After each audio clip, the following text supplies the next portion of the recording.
Bueno, empezamos con, o seguimos, mejor dicho, con nuestro Congreso Latinoamericano de Programación.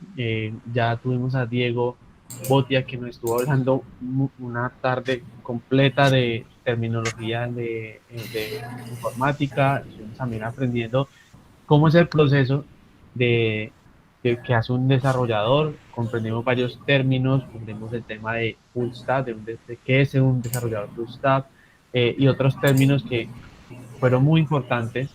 Y ahora seguimos con otro tema mucho también, perdón, muy importante, que la verdad para todos ustedes que son docentes les va a servir demasiado. Hoy tengo un invitado muy especial que se llama Pedro Luis Figueroa. Él, él es embajador en Latinoamérica para Genially. También es especialista docente de nivel superior en educación y TIC.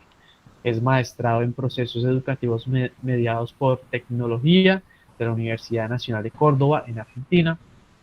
También es licenciado en comunicación social. Es integrante del equipo de investigación de la Facultad de Ciencias de Comunicación de la Universidad Nacional de Córdoba, en el Instituto Técnico Superior, con más de 18 años de experiencia docente en diferentes niveles educativos. También ha sido orador en TED Talk en el año 2017 en la Universidad Católica de Córdoba. Es creador y administrador de la comunidad iberoamericana de docentes y las TIC. Así que, Pedro Luis, bienvenido a esta sesión del primer Congreso Latinoamericano de Programación. Es un gusto tenerte con nosotros, la verdad, y también un honor que estés en esta sesión, y pues hasta ahora que nos desfasamos mucho por los problemas técnicos que tuvimos, pero bueno, estamos aquí para las personas que nos están viendo, para llevarles conocimientos constantes y pues que puedan seguir aumentando esa cabecita llena de conocimientos, ¿sí? Entonces, Pedro, el espacio es tuyo, bienvenido y bueno, puedes iniciar.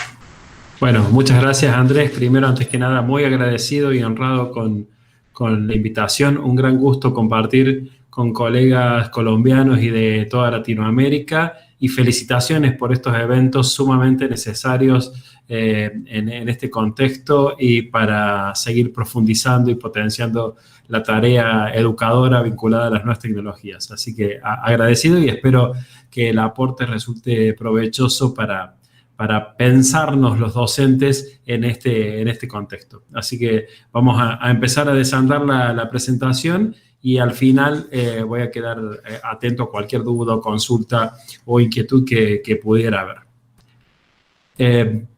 Vamos a hablar de la educación híbrida y de estrategias y herramientas de este concepto que está en construcción, sin duda, que está en desarrollo, pero que tiene que ver con lo que estamos viviendo como educadores, como formadores. También se aplica a la formación o a la educación quizás organizacional, a la educación formal, a la educación no formal.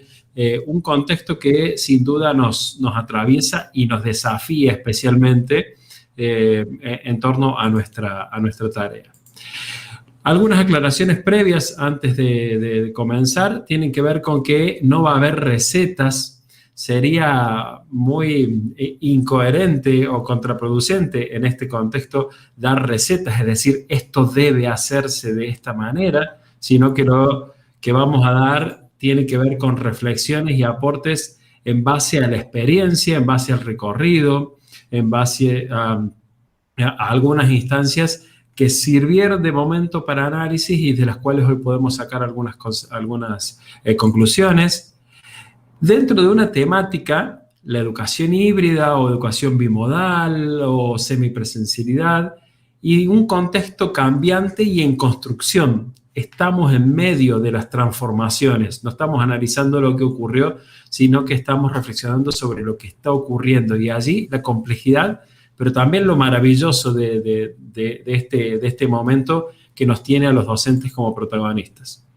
Y como decía, lo que vamos a pensar se aplica o se puede aplicar o se puede considerar en cualquier instancia de formación, capacitación, educación, instrucción, de todos los niveles educativos y también vinculados a organizaciones en todos los ámbitos el desafío de la capacitación, de la formación, de los cursos, de los talleres, se ha transformado y hay que repensarlos en torno a estas características sin duda. ¿Por dónde vamos a ir? ¿Qué recorrido y qué momentos vamos a tener en esta charla, en esta conversación? ¿Qué es y qué no es lo híbrido? Vamos a conceptualizar, rescatando nuevamente que no es una receta, sino que puede haber, es un concepto que está aportado por diferentes teorías. La educación híbrida, buscar premisas y escenarios posibles para que se produzca. Cómo implementar propuestas de educación híbrida y algunos casos prácticos o sugerencias prácticas para pasar de una clase tradicional, de aquella que hicimos durante siglos, a una educación híbrida, que ese es el desafío sin duda. Y empiezo con 3 imágenes. Empiezo primero con una fecha. Vuelvo a hablar de mi experiencia. 16 de marzo del 2020. En ese momento, ese día, al menos en mi país, en Argentina, nos dijeron no vuelven a las aulas, no vuelven a las escuelas, no vuelven a los institutos, no vuelven a las clases presenciales, sino que a raíz de la pandemia que puso en vilo y que sigue poniendo en vilo, esperemos que con medidas sanitarias que las van paliando y que nos van haciendo recuperar en cierta manera la vida que teníamos anteriormente, esa pandemia nos significó que las escuelas estuvieran vacías y estuvieran cerradas y fundamentalmente que nuestra tarea docente se viera completamente transformada y que estuviéramos frente a una pantalla ya no por opción, sino por esta obligación de seguir manteniendo un vínculo pedagógico y de seguir educando y de seguir estableciendo los vínculos también personales, de pensar en nuestros estudiantes, de mantener la escuela o la educación a pesar de la situación de emergencia mundial que estábamos viviendo en ese momento y que nos alteró, nos generó una incertidumbre y un desconcierto como nunca antes a nivel masivo en nuestra historia, en nuestra vida, habíamos tenido hacia ese momento. En mi caso particular, cuando vino ese 16 de marzo, hacía casi 20 años que, salvo algunas diferencias menores, hacía lo mismo en educación. Hacía casi 20 años que me paraba frente a un grupo de alumnos. Uno iba, se paraba frente a un grupo de alumnos y ingresaba a un aula haciendo casi 20 años ese recorrido. Hacía casi 20 años que intentaba cumplir el programa de una materia, que uno tiene una planificación, que uno tiene un recorrido planeado y sin mayores altercados, uno lo va planeando y lo va organizando. Hacía casi 20 años que todo lo anterior se regía por una unidad de tiempo. El módulo, el horario, la hora, la clase, de acuerdo a las regulaciones de cada país. Hacía casi 20 años, en fin, que daba clases. Las clases a las que uno estaba habituado, inclusive como estudiante. Pero pandemia mediante, todo eso, todo lo anterior, cambió. Entonces, en 2020 ya no nos paramos frente a un grupo de alumnos, ya no ingresamos a un aula, ya no pudimos cumplir el programa de la materia, ya no ocurría todo en un módulo, en una hora, en un fragmento de tiempo, porque tiempos, espacios, prioridades y necesidades no solo se transformaron, sino que se rompieron, se quebraron y generaron quiebres a su vez. Pero en esto hay una certeza y aquí un paréntesis necesario de reconocimiento a todos los docentes, educadores y formadores de Latinoamérica, que es la experiencia que uno más conoce, por haber sostenido la educación en pie, viva y en marcha. Esa es una convicción y es una evidencia que, a pesar de esa disrupción enorme que significó la pandemia y de tener que cambiar lo que veníamos haciendo, en mi caso hace casi 20 años, mantuvimos esa educación viva y en marcha. Y fundamentalmente este aislamiento en todo el mundo nos mostró que había y hay, a esto quiero llegar con esta introducción, otras opciones para educar. Que enseñar no es sinónimo de estar, de ir, y que las nuevas tecnologías deben pasar de ser lejanas opciones a cercanos aliados, pero que primero es necesario un cambio pedagógico, didáctico y metodológico. ¿Las tecnologías ya existían? Sí. ¿Estábamos invitados a buscar maneras alternativas para enseñar y potenciar la enseñanza y el aprendizaje? Sí. Lo que hizo este aislamiento y esta pandemia, a mi modo de ver, es dejarlo claramente en evidencia, ponernos en un terreno en el que no teníamos demasiadas opciones, pero justamente por eso empezar a buscar alternativas. Con Cobo y Kuklinski, Cobo un autor, al igual que Kuklinski, autor argentino, Cobo autor chileno, con mucha experiencia en Uruguay, actualmente asesor del Banco Interamericano de Desarrollo, que lo vamos a seguir en algunos fragmentos. Ellos dicen en el libro Expandir la Universidad que no se trata de replicar la experiencia presencial en un entorno virtual, ni de trabajar pensando en la provisionalidad. Es decir, esto ya va a pasar y volveremos al aula a hacer lo que sabemos hacer. Tampoco se trata de improvisar una didáctica basada en largas sesiones teóricas en videoconferencia, acompañada luego del envío de una tarea por correo electrónico, por último ofrecer un breve espacio de tutoría vía Skype o WhatsApp. Es decir, en un primer momento se hablaba de la nueva normalidad como lo que se iba a poner, inclusive se sigue hablando, intentando aludir a que teníamos una normalidad o una habitualidad y que este iba a ser una transformación.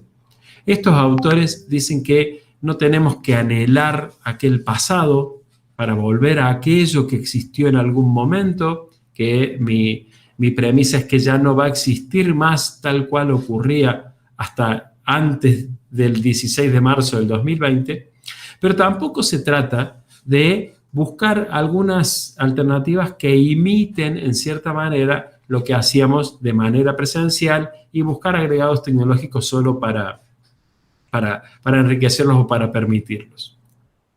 Entonces, ¿por qué pensar lo híbrido en educación antes de definirlo?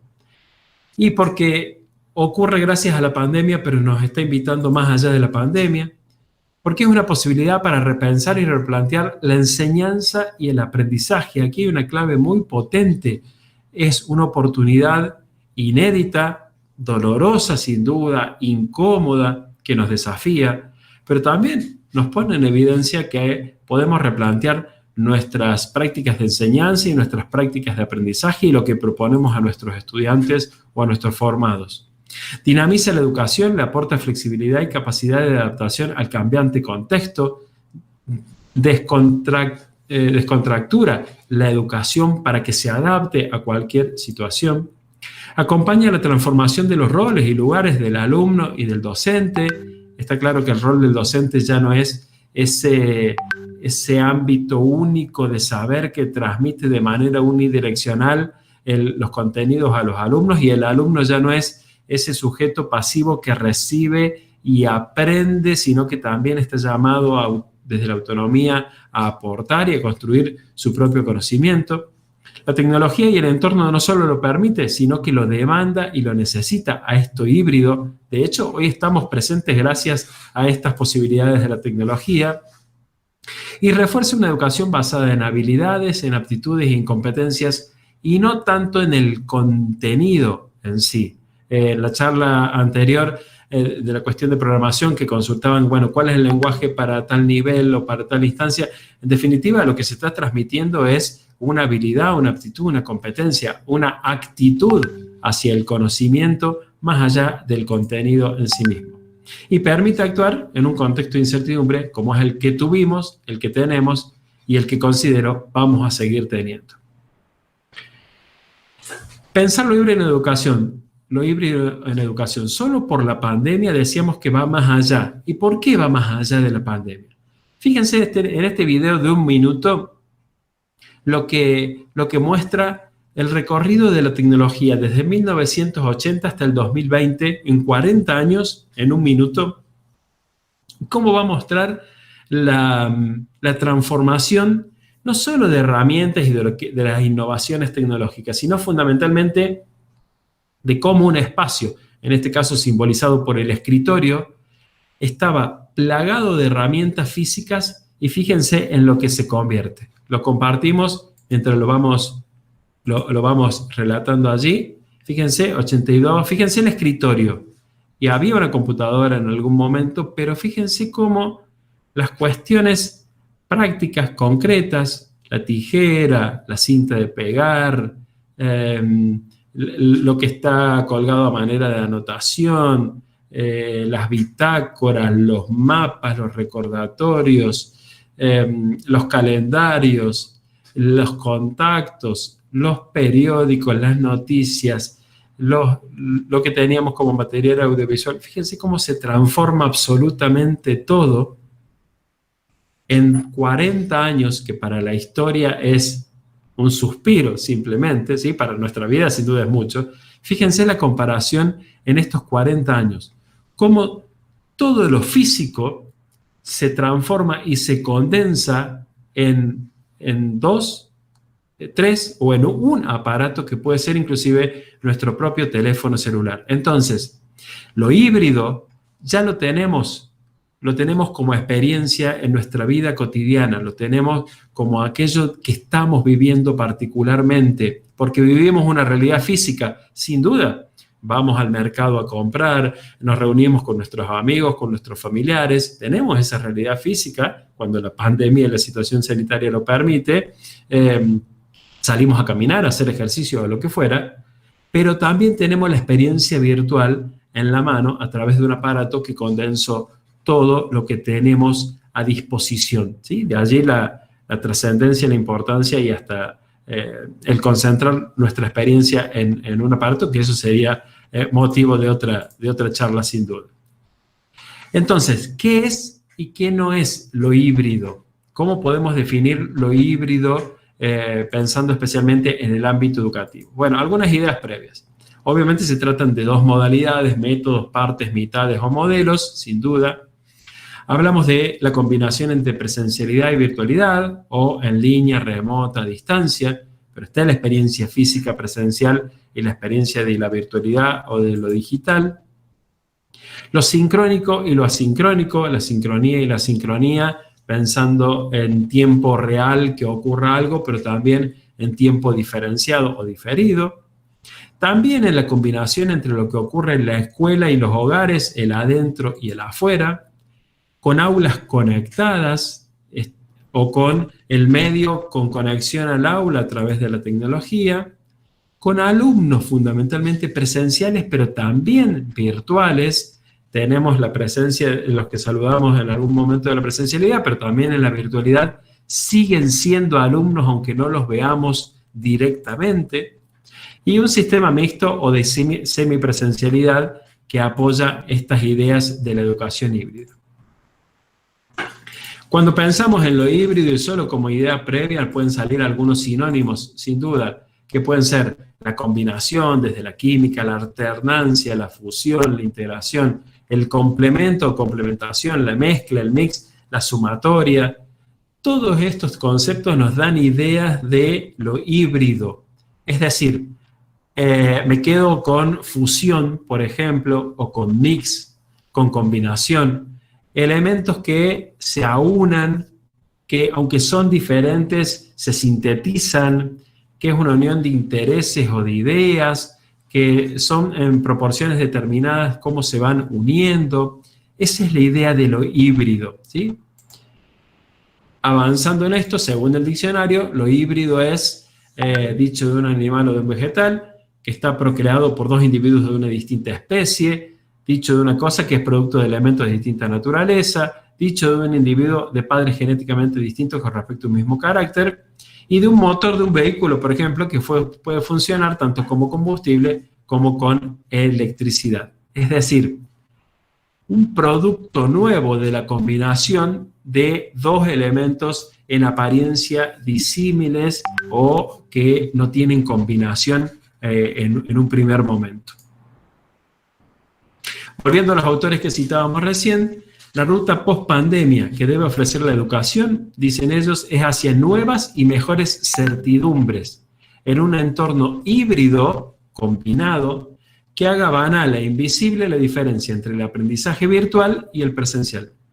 banal e invisible la diferencia entre el aprendizaje virtual y el presencial, que casi ni se note qué es virtual y qué es presencial porque la experiencia los combine en ese contexto. Entonces, traduciendo un poco lo que dicen estos autores, lo virtual es mucho más que hacer un Zoom, lo presencial es mucho más que ir a la escuela o a clases, y lo híbrido es mucho más que usar por un lado lo presencial y por otro lado lo virtual, sino que está en la combinación la riqueza de pensar este esquema en este contexto de desafíos que tenemos.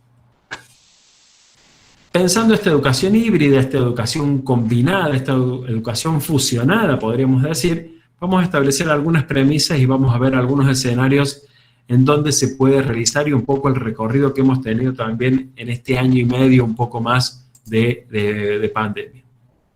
Como premisas, podemos decir que, como mostrábamos recién, que es más que la suma de las partes, que es el producto, es el resultado, no es el origen, no es el inicio, es lo que yo logro como producto y como resultado. Es algo nuevo, diferente, con identidad propia, redefine y trasciende lo presencial y lo virtual, aquello que decían los autores de que se mezclen hasta desaparecer. Implica sin duda una planificación mucho más flexible de la que veníamos desarrollando porque se tiene que adaptar a distintos entornos. No es un momento único, sino que es una decisión y una opción pedagógica permanente. No es espontáneo y no es una solución de emergencia. ¿Sí? Es una opción, una actitud pedagógica ante lo que queremos mostrar. Claro, genera tensión, conflictos profesionales y colectivos, incomodidades, incertidumbres, desacomodos, porque viene a romper y a transformar algunas cuestiones que podemos tener totalmente considerado como naturalizaciones de nuestra práctica. En 20 años de tarea docente, sin duda que hay cosas que veníamos realizando de manera naturalizada. Es una transformación inicialmente incómoda, no obvia ni natural, pero tampoco forzada, no se puede imponer. Es una transformación integral, sistémica y holística. Y en este aprendizaje y enseñanza híbrida, el punto de partida y el punto de llegada, que a su vez sirve de nuevo reinicio y ahí se pone en marcha la rueda, no es la aplicación de nuevas tecnologías en la educación, porque eso ya estaba, sino que es la transformación de la propuesta de enseñanza, en especial para transformar la experiencia de aprendizaje. No es incorporar tecnologías, sino que es que a partir de esta incorporación de nuevas tecnologías y de considerar distintos espacios y escenarios, de nuestra parte transformemos la propuesta de enseñanza para que en los alumnos se transforme la experiencia de aprendizaje que cada uno tiene. Hay distintas teorías, distintas corrientes cuando hablan del aprendizaje o de la enseñanza que sin duda nos ayudan a terminar de contextualizar esta definición de lo híbrido en la educación. El aprendizaje ubicuo de Burbules, que se aprende en cualquier momento y en cualquier lugar. El aprendizaje invisible, que las clases son solo un momento del proceso de aprendizaje, pero se sigue aprendiendo de manera, entre comillas, invisible en cualquier momento y en cualquier vinculación. No solo en la escuela se aprende, sería la traducción. La enseñanza poderosa de una autora argentina que es Mariana Maggio, que dice que hay que crear una propuesta original que transforme a los sujetos y que deje huellas para que realmente sea poderosa. La educación expandida con Jesús Martín Barbero, mi reconocimiento a este autor colombiano, asumir que hace poco falleció, asumir que en la sociedad del conocimiento existen otros saberes, además del saber que uno tiene. El aprendizaje invertido, Flipped Classroom, que parte desde el alumno hacia el docente y no al revés. Y un aprendizaje basado en proyectos que hacemos investigación y creación y culmina con la respuesta a una pregunta, y no es la transmisión de conocimiento del docente al alumno, sino el alumno poniendo en acción los contenidos y los datos y la información.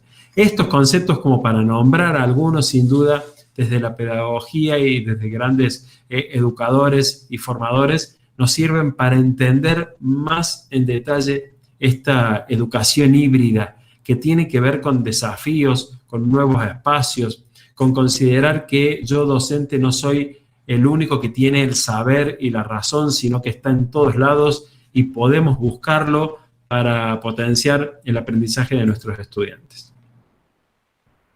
¿Cuál es hoy entonces el escenario para la educación híbrida después de un 2020 muy extremadamente desafiante para toda la educación? Y aquí en todos los países, cada uno con sus particularidades, pero así ha sido, al menos hasta donde conozco y he compartido con colegas, la experiencia en general. Bueno, los autores que nombrábamos recién hablan de 4 escenarios posibles. Yo digo que el escenario 1 tiene que ver con aquel 16 de marzo del 2020, en el que nos fuimos a un escenario remoto, a distancia, urgente, pero no adaptado, porque seguíamos haciendo muchas de las cosas que hacíamos en la presencialidad, pero a través de nuevas tecnologías. Es decir, mucho esfuerzo, mucho voluntarismo, largas sesiones de videoconferencias, intentar, entre comillas, dar clases de la misma manera que hacíamos antes, nosotros como transmisores de contenidos. Por eso dice ahí al final, la herencia de lo analógico impera. La extrañábamos y la necesitábamos. En un segundo momento que yo identifico como mitad del año pasado, pasamos a un escenario remoto urgente adaptado. Cuando vimos que la pandemia había llegado para quedarse, que al menos en mi país los 15 días iniciales de aislamiento se convirtieron en meses, empezamos a transformar algunas cuestiones. Y este escenario remoto urgente adaptado significó que empezamos a pensar algunas cuestiones propias de las tecnologías, seguía girando todo en relación al docente, pero empezamos a adaptar algunas de las experiencias para nuestros estudiantes. Hacia fin del año pasado, principio de este, yo diría que pasamos a lo que los autores hablan de un escenario 3, de un remoto aspiracional. ¿Por qué aspiracional? Aspirando a la educación híbrida. Ya empezamos a diseñar experiencias de aprendizaje, así planteamos este inicio de año, pensando en el alumno, que el docente esté allí como guía, pero que no sea el excluyente, bajo margen de improvisación, porque ya teníamos la experiencia recorrida, más trabajo autogestionado y en equipos, lo asincrónico y lo sincrónico combinado y el uso de tecnología mucho más flexible, integrada y pensando, por ejemplo, en la accesibilidad, en la seguridad, en la privacidad. Sin embargo, hay un cuarto escenario que es, considero, el que estamos hoy aspirando a llegar, que es el híbrido aspiracional. Es decir, sería aquel en el que la educación híbrida se desarrolla. Pasar a remoto todos los procesos que hechos en un espacio físico no agreguen valor diferencial a la experiencia de aprendizaje del estudiante. Dicho de otra manera, ¿qué hacemos en la presencialidad? ¿Cómo revalorizarla? Los contextos se mezclan de manera permanente y constante. Recuperar la toma de decisiones en tiempo real en función de la evolución de la experiencia de aprendizaje. El uso de las experiencias síncronas y asíncronas se diseñan a priori para enriquecer el aprendizaje. Ya casi no hay improvisación. Errores inteligentes, capitalizar lo aprendido y no penalizar el error, sino aprender de ellos, aprender de las buenas prácticas e integrarlas al modelo híbrido, reducir las clases teóricas síncronas presenciales con bajo nivel de interacción, la mentorización o la guía o la tutorización constante, crear asignaturas integradoras, ya no trabajar de manera aislada en cada una de las materias, ayudar a construir el portafolio del estudiante como recopilación de su propio proceso de enseñanza, crear espacios digitales informales por afinidades y de esta manera lograr una enseñanza o una propuesta híbrida. Fíjense que el espacio, lo virtual o lo presencial, deja de tener protagonismo o preponderancia para dejarle ese lugar al aprendizaje, a la interacción, a la guía, al encuentro, a las experiencias de aprendizaje, a las prácticas, a la autonomía y al protagonismo del estudiante. Ahí está la transformación pedagógica que decíamos de este modelo, sin duda híbrido. ¿Cómo implementar entonces propuestas de educación híbrida con este contexto? Retomando lo que decíamos antes, no es inmediato, no es sencillo, a veces es incómodo, es el resultado y es pensar más allá de la urgencia y de la emergencia. Bueno, hay elementos. Primero, pasar de la educación remota de emergencia a un modelo híbrido. traspasado por la transformación digital. Sin duda que lo digital nos va a traspasar. A medida que los países pueden ir abriendo sus escuelas, se espera una creciente adopción de la educación híbrida, que servirá como canal de transformación digital de los sistemas educativos y para impulsar una educación con mayor calidad, inclusión y flexibilidad, dice un documento de la División de Educación del Banco Interamericano de Desarrollo, un estudio que realizó en Latinoamérica. El abordaje pedagógico de los modelos híbridos debería, en la medida de lo posible, ser guiado por los modelos de aprendizaje profundo, es decir, experiencias centradas en el estudiante, individualizadas, relevantes y atractivas, y que generen aprendizaje y habilidades que se mantengan a lo largo de la vida. Dado que la implementación de modelos de educación híbrida a gran escala es algo completamente nuevo y considerando que existe poca evidencia sobre su efectividad, especialmente para educación inicial y primaria, es importante, fundamental que las distintas intervenciones se monitoreen y se evalúen para que los sistemas educativos realicen ajustes. Todo lo que hagamos en este tiempo, traspasarlos por las métricas, por la evaluación, por la valoración, y que eso nos dé la radiografía de lo que funciona o no. Tener en cuenta 4 elementos: las nuevas pedagogías, competencias y perfil del docente, plataformas y contenidos para desarrollar esta educación híbrida, datos y seguimiento de los estudiantes y separado, pero elemento fundamental, equipamiento y conectividad, que sin duda es la gran demanda y la gran deuda, al menos en muchos de los países, especialmente de Latinoamérica. La educación híbrida, entonces, es pensar al alumno como protagonista, con una autonomía motivada, como una propuesta pedagógica de acuerdo a los intereses de los estudiantes, el docente como guía, orientador y tutor, con trabajo colaborativo, cooperativo y en equipo, que los tiempos en vez de ir a clase sea de aprendizaje constante.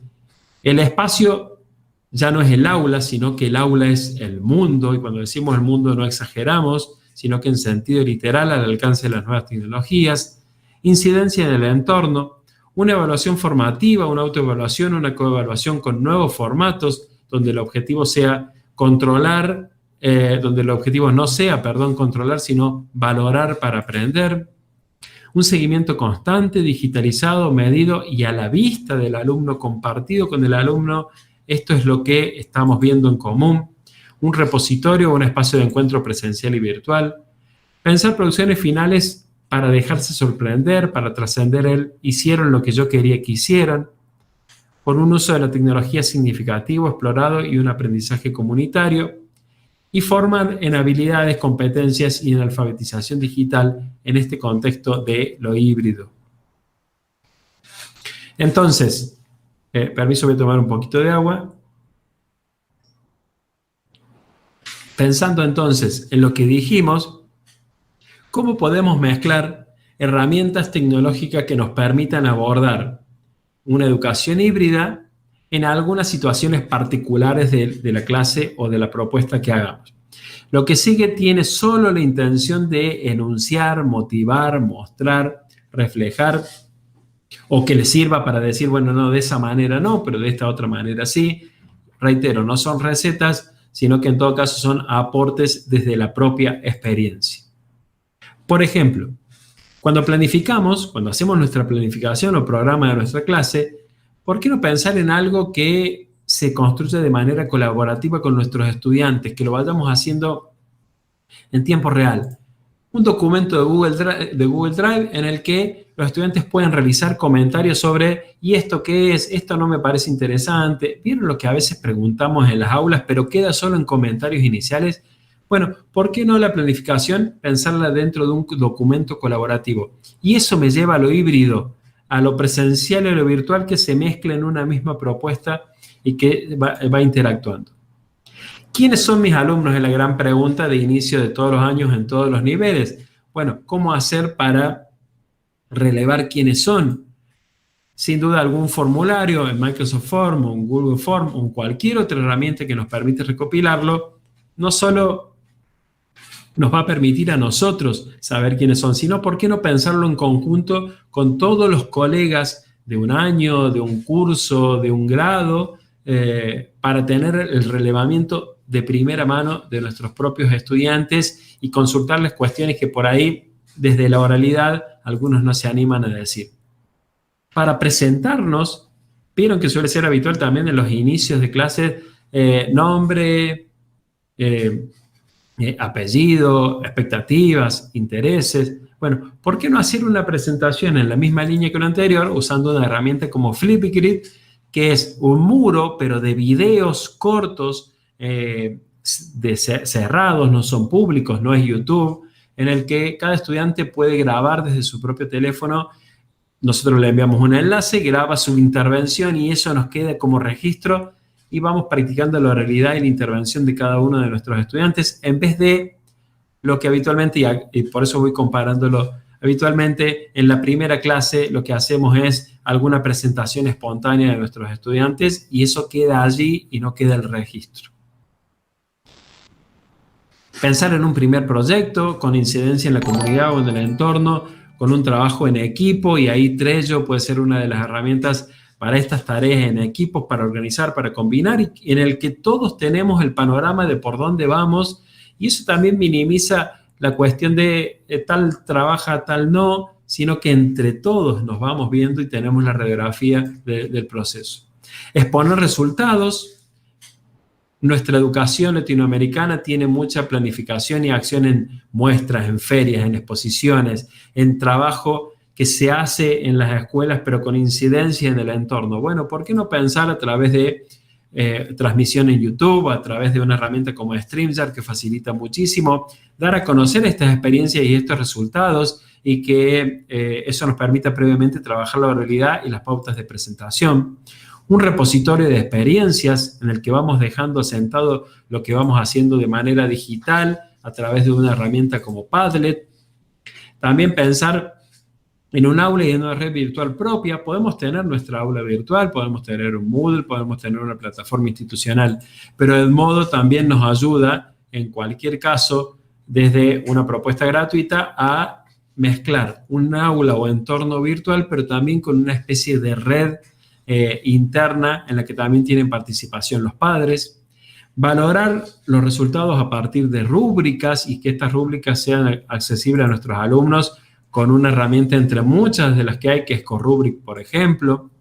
Pensar más allá de lo escolar y motivar el aprendizaje de otras temáticas. Decíamos que el conocimiento no estaba solo en el aula del docente. Bueno, ¿por qué no invitar o desafiar a nuestros estudiantes a que, por ejemplo, ingresen a Khan Academy, a Duolingo, a Coursera, a edX, a cualquiera de estas plataformas que ya tienen experiencias diseñadas de aprendizaje y que después las compartan con el resto y que eso signifique una retroalimentación entre lo que vamos viendo y lo que ellos van aprendiendo y fortalece inevitablemente la autonomía de nuestros estudiantes? Buscar la interactividad y el protagonismo de nuestros alumnos con Genially como propuesta interactiva, no solo para presentar, sino para desafiar con quiz, con escape room, con búsqueda del tesoro, con distintos juegos, que sean los alumnos constructores de estas presentaciones o desafíos interactivos. Alumnos enseñando, decíamos que se invertían los roles en cierta manera. Entonces, hacer un listado de posibles herramientas que podemos usar durante el año escolar, pero que nosotros no seamos los que la tenemos que presentar siempre y enseñar siempre, sino porque nuestros alumnos no son los que generan el tutorial y lo vamos compartiendo en una herramienta como Miro y nos queda todo un conjunto de tutoriales que después también se pueden socializar hacia afuera de la escuela. Jugar aprendiendo y aprender jugando en todos los niveles educativos. En mi experiencia lo aplico en el nivel superior y es sumamente interesante. Jugar aprendiendo o aprender jugando no es sinónimo de minimizar el aprendizaje, todo lo contrario, desde la gamificación. Y aquí herramientas como Quizzes o como Kahoot nos ayudan también a dejar asentado el registro y a pensar en esta gamificación. Entrar en redes sociales o en aplicaciones que generalmente en la escuela no se piensan demasiado. Minecraft sí, a veces tiene un uso pedagógico muy interesante, pero TikTok o Instagram no tanto. Entonces, estos espacios digitales habituales que se convierten en plataformas de aprendizaje y en poner en discusión lo que nosotros vamos haciendo dentro de la escuela. Claro, aquí entran sin duda cuestiones con los menores, con los padres, con las familias, pero involucrarlos de alguna manera. Una pregunta que me parece interesante hacerle a nuestros estudiantes es ¿qué puedo hacer con mi teléfono? ¿Habrá alguna aplicación para? Porque el teléfono, sin duda que se utiliza para algunas cuestiones, para otras no. Entonces, en el conjunto de herramientas y de aplicaciones, buscar la posibilidad de que ellos indaguen cuál es la mejor manera o cuáles son las alternativas que tienen. Y en esta misma línea, fíjense este título, aprovechar la trampa. Es decir, hay herramientas que, visto desde la cuestión tradicional, la podemos tomar como sacar ventaja o hacer trampa o engañar. ¿Por qué no usarlas a partir y desde allí para un aprendizaje significativo y potenciado? Por ejemplo, hay una aplicación que se llama Photomat, que uno le saca una foto a un ejercicio matemático que uno tiene y lo resuelve automáticamente. Genera automáticamente todos los pasos para resolverlos. Uno puede decir, bueno, pero con eso me están engañando, están haciendo trampa para una prueba de matemática, por ejemplo. Bueno, ¿por qué no pensarlo como parte del proceso y comparar y utilizarlo explícitamente, incorporarlo, porque hoy están las herramientas al alcance, sin duda, de todos los chicos? Ahora, fíjense en este sentido, porque la presencialidad está haciendo una vuelta necesariamente en cada uno de los países. Entonces, ¿y en lo presencial? ¿Qué hacemos con lo presencial? ¿Qué hacemos en esos entornos? Bueno, repensarlos, reformularlos, potenciarlos y utilizarlos para compartir, para reflexionar, para analizar, para compartir sensaciones y sentimientos, fortalezas y dificultades, para valorar y proyectar lo que vamos haciendo junto con los estudiantes, para recuperar y o reemplazar contenidos, actitudes, etc. Y fundamentalmente para un trabajo en equipo constante entre el docente y los alumnos, para la interacción. Que sea, yo digo que es como vieron los portaaviones que están en el mar, que allí llegan los aviones, descansan, recargan energía, recargan combustible y vuelven a salir. Bueno, que lo presencial sea ese portaaviones en el que descansamos y desde allí vuelven a tomar vuelo nuestros estudiantes con los desafíos que le vamos planteando. Si hay algo evidente con lo que rompe entonces la educación híbrida, es con la homogeneidad y la estandarización de las propuestas pedagógicas y del sistema educativo. Ahora, fíjense un detalle. En las herramientas que presentábamos anteriormente, no hablábamos ni de videollamadas, ni de mensajería, ni de correo electrónico, ni de intercambio a través de WhatsApp, o a través de Telegram, o a través de Meet, de Zoom. No hablábamos de eso, porque anteriormente decíamos que lo virtual es mucho más que hacer una videollamada y lo presencial mucho más que ir a clases.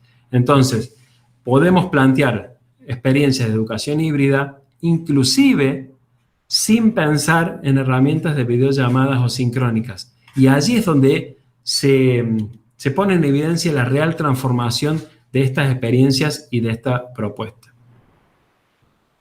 Estamos llamados, sin duda, en la parte final de esta exposición, a ser protagonistas. Un documento de la Fundación Santillana así lo plantea y es muy interesante desde qué lado, porque dice: alguien dijo que en estos días de pandemia las escuelas lograron sincronizarse con el pulso del mundo, en referencia a la incorporación acelerada de las tecnologías digitales.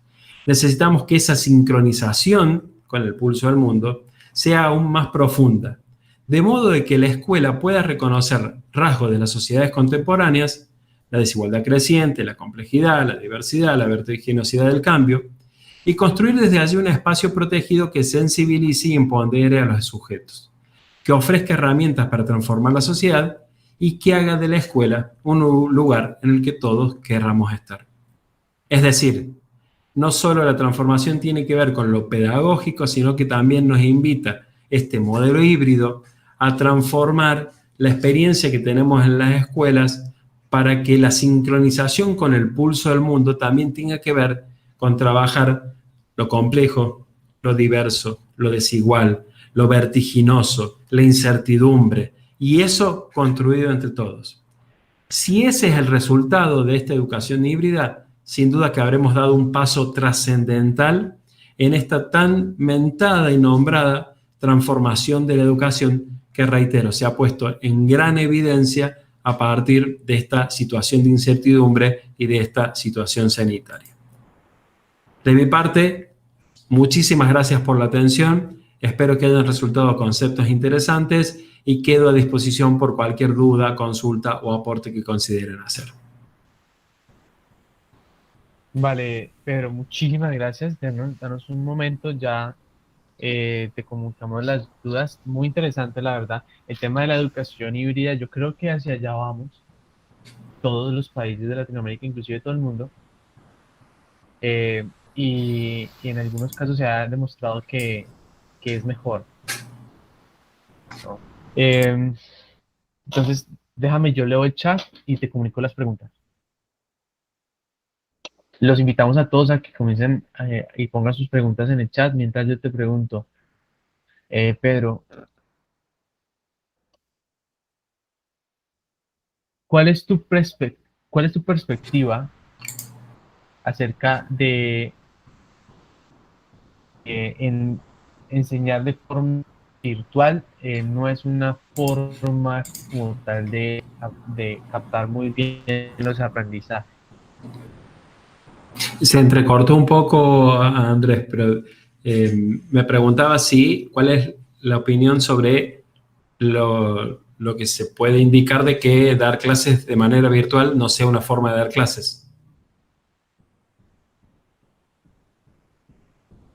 Sí.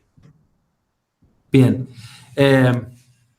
Me parece que centrarnos por ahí en la virtualidad o en la presencialidad o en esa discusión de uno sí u otro no, me parece que lo que hace es desviarnos de la atención concreta que sería el hecho de cómo podemos fortalecer nuestra enseñanza, cómo podemos hacerlo. Tenemos en la mano herramientas poderosísimas, pero no solo eso, son herramientas que hoy nuestros alumnos, sean quienes sean, y nosotros mismos utilizamos inevitablemente para nuestra vida cotidiana, para nuestra vida diaria.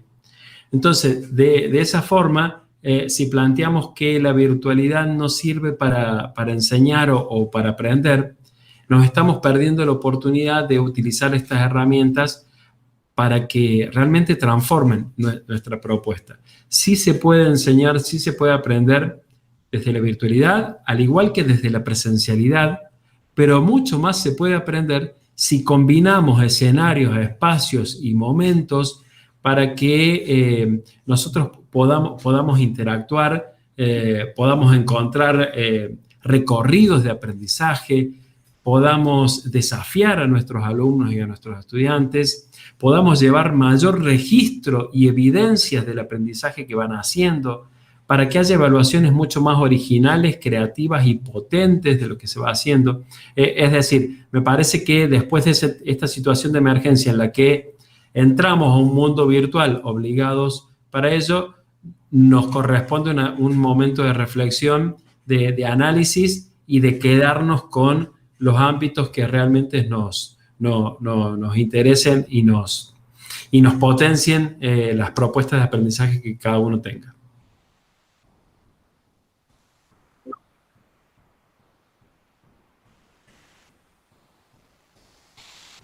Los colegios de toda Latinoamérica, currículos muy diversos.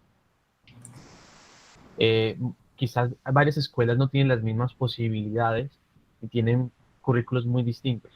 ¿Cómo poder empezar en esas escuelas que no tienen muchos recursos, que no pueden acceder como tal a herramientas poderosas para llevar a cabo una educación híbrida? Bueno, hay dos ámbitos que me parecen fundamentales. El primer ámbito es la tarea del docente es pedagógica, no es técnica ni es solucionador de desigualdades en el acceso. Ahí me parece que el Estado, los estados, nuestros estados latinoamericanos, tienen una gran deuda pendiente porque a nivel de conexión y a nivel de recursos, hoy ya no es opción, ya no es solo algo anecdótico, sino que es algo sumamente necesario, imprescindible, como en algún momento fue la tiza y el borrador y el pizarrón hoy estas cuestiones son sumamente necesarias. Entonces, la tarea del Estado es ineludible y es fundamental como primer punto. Como segundo punto, me parece que a la capacitación necesaria que como docentes tenemos que hacer para utilizar las herramientas, también tenemos que buscar diferentes alternativas que no siempre dependen de herramientas caras, de pago. Por ejemplo, con un simple PowerPoint uno puede realizar una experiencia interactiva sin conexión y que le permita al estudiante navegar, entre comillas, entre diferentes contenidos. Es decir, buscar que la experiencia sea de acuerdo a los recursos que yo tenga, porque también puede ocurrir, y comento alguna experiencia por ahí que en Argentina o algunos otros países ha ocurrido, en el que el Estado brinde en algún momento, no ocurre actualmente, pero brinde en algún momento los recursos y los docentes no sepamos cómo utilizarlos o potenciarlos. Entonces, estar preparados para, de acuerdo a ese recurso, poder llegar a utilizarlo y sostener esta propuesta buscando diferentes alternativas. Gracias, Pedro. Tenemos acá más preguntas, la verdad. Tenemos el público muy activo con las preguntas. Por acá, Lilia Gómez nos dice, Lilia, sí, qué pena. ¿Cuáles son los desafíos para implementar un modelo de educación híbrida? Me parece que el mayor desafío, considero, sin duda hay un desafío tecnológico de implementación de recursos, pero me parece que el mayor desafío es tomar conciencia de manera general como cuerpo, como comunidad docente, de que estamos invitados a ya no dar clases o a no generar un aprendizaje de la misma forma que lo hacíamos hasta hace 1 año y medio o 2 años. Me parece que ahí está como el mayor desafío, la mayor incertidumbre, sin duda, y lo que me parece fundamental en esto es dar el primer paso, generar alguna instancia distinta, buscar estrategias, y en ello el trabajo en conjunto entre colegas, entre docentes, es fundamental y valiosísimo porque ya no depende yo con mi salón de clase, mi sala de clase, con mi grado, con mi curso, sino que entre varios nos vamos apuntalando y vamos generando este tipo de experiencias. Y por otro lado, un gran desafío es que el sistema educativo, los sistemas educativos, hablo de las estructuras, hablo de los horarios, de las currículas, de los cargos, de los roles, que los sistemas educativos se readapten a esta nueva modalidad. Los docentes hemos puesto mucho esfuerzo, hemos generado alternativas. Me parece que también ahora corresponde que los sistemas educativos tomen en cuenta eso junto a la cuestión de los recursos y generen nuevas estructuras distintas. Por ejemplo, en mi país, en el secundario existe el módulo que no, lo nombraba, que dura 80 minutos. Discutamos si esos 80 minutos deben seguir siendo 80 minutos, si deben ser 40, cuál es la presencialidad que necesitamos, cuál es la experiencia virtual que necesitamos. Necesitamos roles en las escuelas de tecnólogos educativos, de pedagogos que entiendan. Bueno, todo eso debe sí o sí requerir una transformación, un consenso y una discusión para que se transforme verdaderamente de raíz.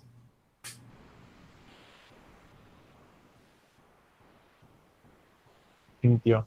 Bueno, por acá tengo otra pregunta y es ¿qué herramientas recomiendas para utilizar tanto sincrónica como asincrónica? Bien, yo buscaría 3 o 4 herramientas fundamentales, alguna herramienta que me permita relevar, por ejemplo, en tiempo real en alguna videollamada o en algún encuentro, por ejemplo, Mentimeter como herramienta de recopilación de información en tiempo real. Buscaría algo que me oriente más a la gamificación o a los juegos, Kahoot, Quizlet, como nombraba recién, las tendría ahí como elementos fundamentales. Algo que me sirva de repositorio o de lugar de encuentro, Google Drive, Padlet, algún muro para ir generando distintas interacciones. Y me parece que también alguna herramienta que permite ir relevando el proceso de nuestros estudiantes y un espacio de encuentro, alguna especie de aula virtual o de espacio digital que nos permite el encuentro permanentemente. E intentar evitar de antemano algo que todos los docentes hemos hecho en este tiempo, que es, por ejemplo, lo primero que pensábamos es, bueno, cómo mantener el vínculo y hagamos un grupo de WhatsApp. Resignificar ese encuentro, ¿sí?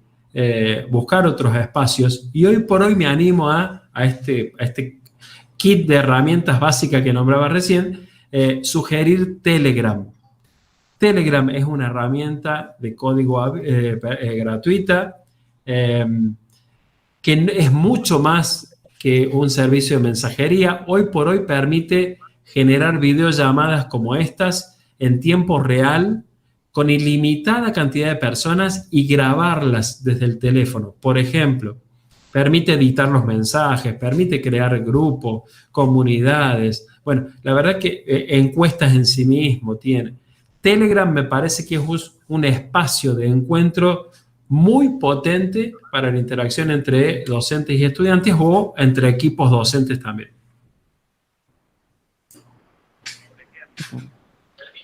Vale, Pedro, por acá tenemos otra pregunta que me parece relevante para los profesores que están básicamente dedicados al preescolar y a la primera etapa de la educación, y es, ¿qué recomiendas para estas edades y cómo pueden implementar o qué herramientas pueden implementar? Bueno, es muy interesante y esto es un ámbito muy novedoso. Me parece que está claro que, además de las que nombrábamos, cualquier herramienta que incluya la gamificación y que incluya la interacción me parece valioso. Que desde lo digital también vayamos generando las habilidades o las actitudes que se necesitan, digamos, por ejemplo, la cuestión de la motricidad o de los espacios o de los entornos, y en eso hay muchísimas aplicaciones. No solo, y de acuerdo a los recursos, pero no solo confiar en interacción desde el teléfono, sino también desde pantallas quizás un poco más grandes.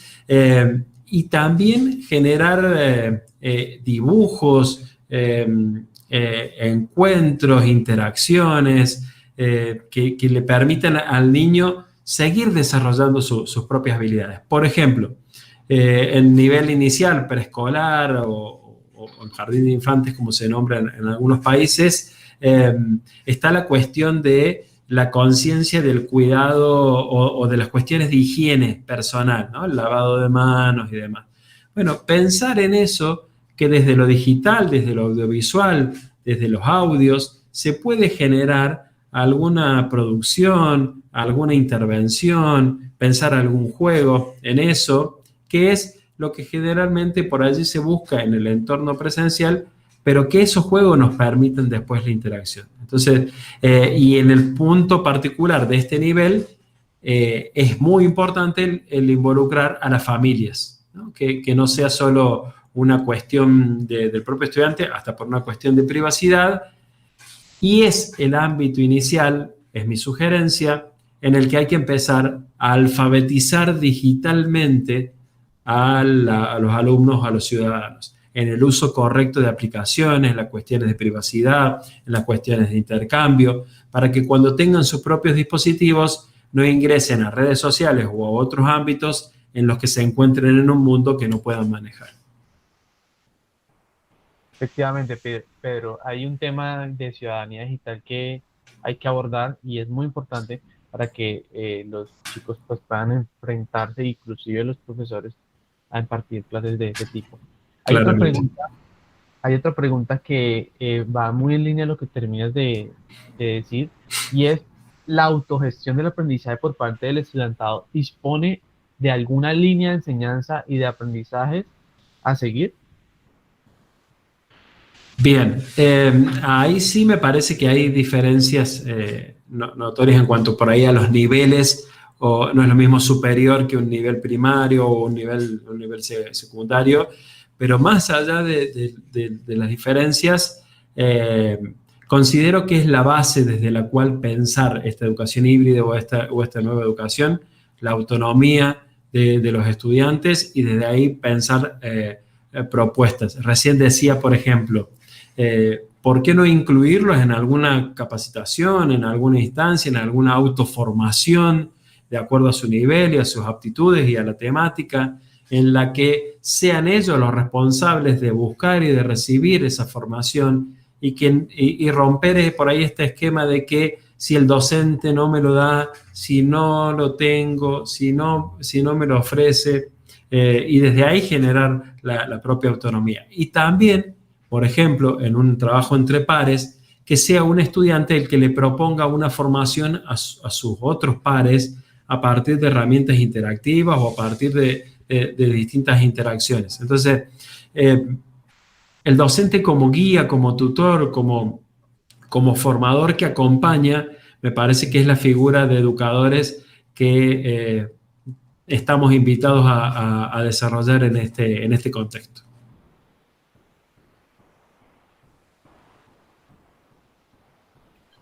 Ya. Gracias, Pedro.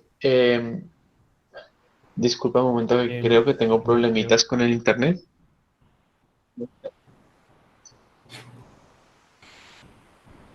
Disculpa. Va a cambiar de micrófono. Ningún problema. Bueno, Te escucho perfecto. dale. Pedro, muchísimas gracias. Por aquí veo que hay muchos saludos y muchos agradecimientos para ti por parte de muchas personas que nos están viendo en vivo. Tenemos conectadas a 76 personas en este instante. Eh, por acá tenemos comentarios sin desperdicio, así que fue muy, muy provechoso, Pedro. Muchísimas gracias. Yo también me encantó el tema de hoy. Eh, y bueno, si alguna persona tiene más preguntas, es el momento para hacerla, porque ya en aras del tiempo yo creo que deberíamos ir cerrando la charla. Entonces, Pedro, muchísimas gracias de nuevo por este instante, por este webinar tan chévere que nos has dado. La verdad, trajiste un tema que probablemente va a ser muy importante y relevante pues para los colegios y para los docentes de ahora en adelante, que es la educación híbrida, porque ciertamente van a haber temas que no sea necesario darlos de forma presencial, y van a ser unos que van a ser muy necesarios darlos de forma presencial. Entonces, el tema es supremamente relevante y las personas, no sé si de pronto tengas, o sea, podamos dar como tu correo electrónico para que personas que tengan más preguntas te puedan contactar y pues realizarte esas preguntas. Sí, claramente. Ahí te he compartido, Andrés, un enlace donde se condensan algunos trabajos, algunas cuestiones. Al final están las redes sociales y el correo electrónico. Con muchísimo gusto estamos en contacto con lo que consideren y con lo que podamos coordinar. Sin duda, para mí una de las fortalezas de este contexto complicado de la pandemia ha sido la creación de redes y de encuentro con colegas de toda Latinoamérica, así que a disposición para eso. Listo, Pedro, muchísimas gracias. Entonces, denme un momento, yo les pongo a ustedes allí en el chat el link, pero sin más ya quitarles tiempo a todos ustedes, yo creo que podríamos ir cerrando eh, el Congreso por el día de hoy. Muchísimas gracias a todos los que hoy pudieron asistir a nuestras dos charlas. Y pues también discúlpenos por los problemas e inconvenientes técnicos que han pasado en esta charla. Eh, lo digital tiene sus retos. Estas transmisiones son muy retadoras para nuestro equipo y todo eso lo hacemos para que ustedes puedan llevarse una educación y unos temas muy interesantes. Bueno, por acá tenemos comentarios de agradecimientos. No, a todos muchísimas gracias. No olviden darle suscribirse al canal y activar la campanita de notificaciones por si llegamos y publicamos un nuevo video, pues ustedes van a estar enterados de todos estos nuevos temas. Todos los martes estamos sacando nuevo contenido, todos los martes hacemos webinars educativos para que ustedes puedan aprender algo nuevo y certificarse gratuitamente. Entonces, suscríbanse y estén pendientes de todas las actualizaciones que tenemos para ustedes. Muchísimas gracias, Pedro. Gracias a mi equipo que estuvo tras bambalinas en esta transmisión. La verdad fue un trabajo excepcional, así que muchísimas gracias. A ti, Andrés, y felicitaciones al equipo también. Muchísimas gracias por la invitación. Éxitos en el resto de los eventos de la semana y a disposición para cualquier otro momento.